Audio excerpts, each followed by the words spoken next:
Hello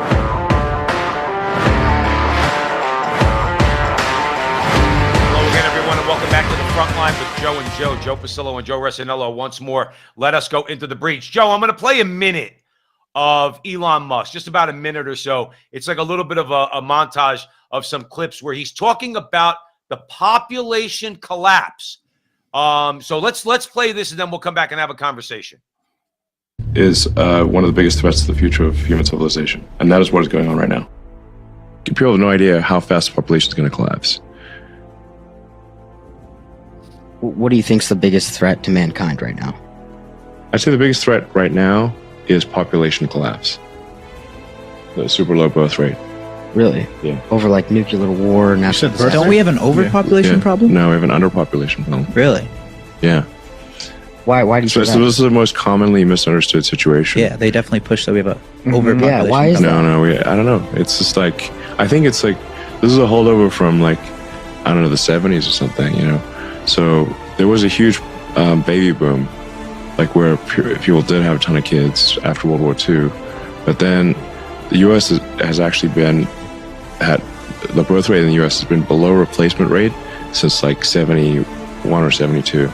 So, Joe, let's leave it there. Let's discuss this a little bit. Number one, people should go and look up Stephen Mosher, the Population Research Institute.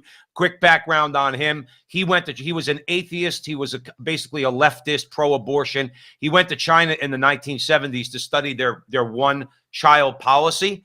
When he came back, he basically became so disillusioned with the whole thing. He converted his heart and his mind and his soul and became very pro-life, very against the one-child policy. And he runs the Population Research Institute, which debunks all of this, Joe. Now, Elon Musk is correct. It's good, where he says this goes back to the 1970s, but it goes back much further than that. It goes back to Malthus, this Malthusian worldview that the earth cannot provide enough food and resources for people to live. There's too many people. Eventually, the whole thing's going to implode. Joe, it's all been debunked. The whole population bomb myth has been going on and on and on and on, and it's been debunked. And here's another, as though the left needed another reason to hate Elon Musk, is he's out there, by the way, not just on Twitter, but obviously doing interviews, and he talks about things where I think you said he puts his stones on the line. Okay, this is a topic that the left does not want exposed because they want humanity convinced that the problem with the world is that there's too many people. Elon Musk doesn't agree with that, and neither do we. Joe, I need your comments on this. Well, let's build a little bit of a foundation. Many globalists state that. For instance, on record, Prince Harry has said that. And he's not alone. I'm not pointing fingers at him. Basically saying the world has too many people. Why do they say that? Because the people are infecting the environment.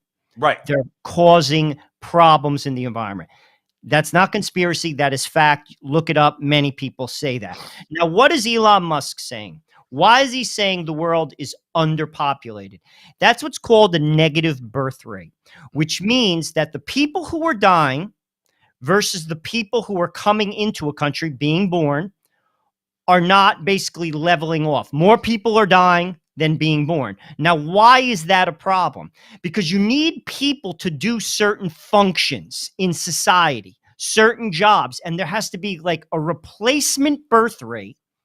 That's why they say like he alludes to that in the clip we just noted, that it's below that like quota, which means there aren't enough people to do certain functions. Now, this is absolutely fact. Look it up. Russia has had that issue, and China has had that issue because they had a one-person, two. Well, they used to. No, they had one.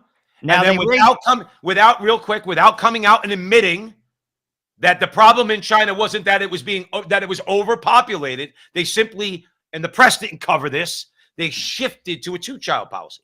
So now you can have two kids in China. Why? Because what they instituted was a lie. Go, Joe.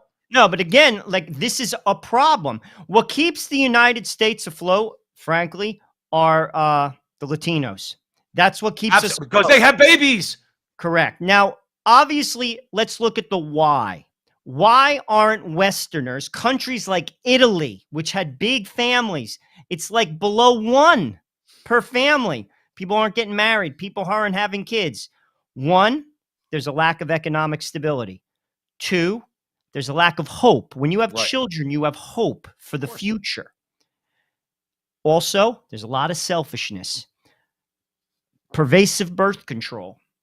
People in the West are not having kids. This is a fact. And again, people say, well, I don't want to have kids. Okay, we're all free.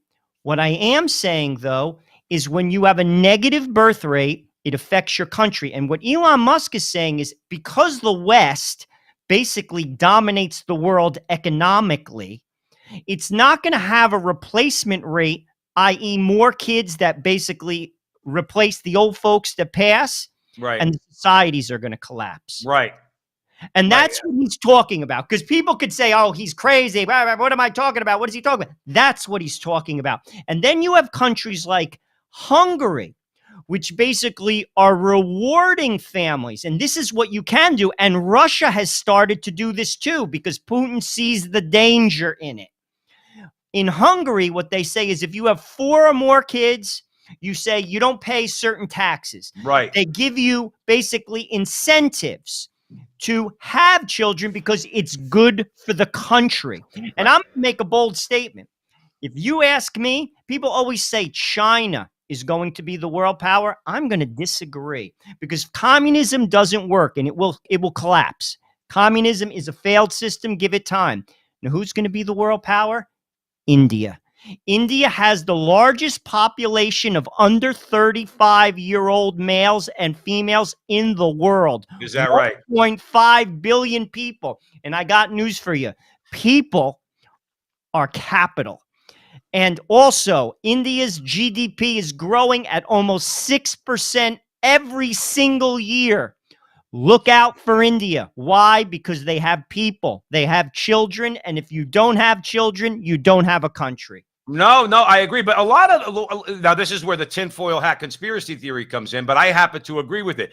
Those who pushed contraception and all of its attendant features, abortion, sterile fake marriages like gay marriage that don't produce children, those who perpetrated that and convinced people of that, again, it's pretty much known. When you look at, let's say, the elites in America, the Rockefellers and people like that, who stated flat out that their goal was to reduce world population. Remember, it's always limiting the growth or limiting the amount of babies that you could have, or convincing you that you shouldn't have that many kids, convincing you that you should use contraception, and when that fails, go get abortion. This was all perpetrated by the elites in America, except for them, Joe. Except for them. Remember, there is a nefarious part of this worldview, which is they want a lot of kids because they see themselves as the rich and powerful and the elite, while all of you are either not allowed to have kids or we're going to convince you to have a minimal amount of kids. They'll control the means of production and you'll basically be a slave to it. I believe that. I think you could actually demonstrate that historically over the last 70 years that the WASP, not just say WASP, the elites, the oligarchs in America, okay, have made sure that they control your population, not their own, because they have lots ultimately, of kids. I mean, Elon Musk has a lot of kids. I think he has 7. God bless him. But for the most part that I'm aware of, a lot of very rich people don't have kids either. My father used to say the poor people have more kids than rich people. I remember a guy who was he was a laborer working in my backyard on a fence for a contractor. And I was talking to him. He was from Guatemala. And I asked him, I'm like, how many kids you have? He was like, I have 5. And he's like doing all the work. So, I mean, a lot of times it's the poor people who have kids. But to echo what Joe is saying, what he's basically describing is what's called eugenics. And that is real. And that is the founding principle of Planned Parenthood. And what does that mean? It basically means, and you could look this up. Again, I'm not making it up. Basically, Margaret Sanger, who founded Planned Parenthood, prescribed to an idea called eugenics, which means undesirable people, and those are almost to the letter, the terms that they use, should not reproduce. She called them weeds. She called them weeds. And she also pointed fingers, to be honest with you, at African Americans, and the press never touches on that.